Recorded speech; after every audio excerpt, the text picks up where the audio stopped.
ሰላም እንዴት አላችሁ ተመልካቾቻችን? ዛሬ ይህን የምታዩት መሳሪያ በዛሬው ዕለት በባህር ዳርና በጭንባ መካከል በሚገኝ ይጎዲ አካባቢ ወይም ደግሞ ደና ማርያም ዙሪያ በሚገኝ ቀበሌ ላይ ከጠላት የተማረከ መሳሪያ ነው የምታዩት። እንግዲህ የዛሬው ውጊያ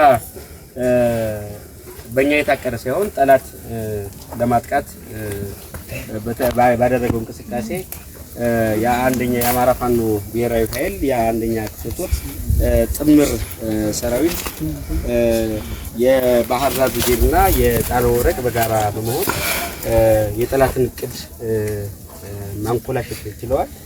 ከዛም አልፎ ጠላትን መደምሰስና ሙሉ መማረክ የተቻለ ሲሆን ዝርዝር አፈጻጸሙን በተመለከተ የአንደኛ ክፍለ ጦር ምክትል ወታደራዊ አዛዥ እንዴት ጦሩን እንደመከተ እንዴት እንደደመሰስነ በዚህ ጦር ውስጥ ማን እንደተሳተፈ ምን አይነት ጀብድ እንደፈጸመ ሙሉ ማብራሪያ ይሰጠናል። እንግዲህ የተማረኩ ምርኮኞች አሉ። አብዛኛው 90% ጦር ሊያጠቃ የመጣው ሙሉ በሙሉ የተደመሰሰ ነው ይታወቃል።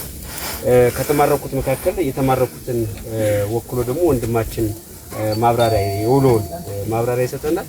ውጊያውን በተመለከተ ግን ተከል ጦሩን በበላይነት ውጊያውን የመራው ምክትል ወታደራዊ አዛዥ ሆኖ መቶ አለቃ አበራ ነው። ዝርዝር የውጊያውን ሂደትና ምን ውጤት ዝርዝር መቶ አለቃ አበራ ያብራራልናል ማለት ነው። በአጠቃላይ ግን ከምርኮች መካከል ያለ ነው። ተኳቶች አሉ። መሳሪያዎች እነዚህን ይመስላሉ። እሺ አመሰግናለሁ።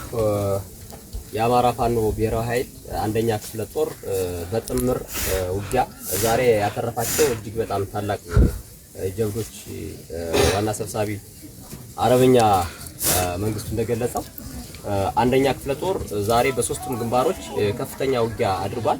ከሶስቱ ግንባሮች በምዕራብ በኩል ከባህር ዳር ጭንባ ድረስ በነበረው አውደ ውጊያ እልህ አስጨራሽ የሆነ ለ8 ሰዓት የተከናወነ ውጊያ ነው።